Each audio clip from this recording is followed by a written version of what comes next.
এক বনের এক দুষ্টু খেকশিয়াল একদিন তার বন্ধু সারসকে দাওয়াত দিল। I'm so খেকশিয়ালের glad মনে you could ছিল join me. সারসকে It's a নিয়ে lovely একটু day মজা for it. করার Please কুমতলব। help yourself. Thank সারস you. যখন দাওয়াত খেতে এলো, শিয়াল বড় একটি চ্যাপ্টা থালায় পাতলা স্যুপ খেতে দিল।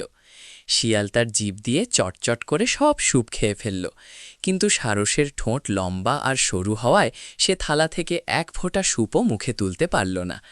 শিয়াল তখন হাসতে হাসতে বলল, বন্ধু, স্যুপটা কেমন ভালো লাগেনি? তুমি তো কিছুই খেলে না।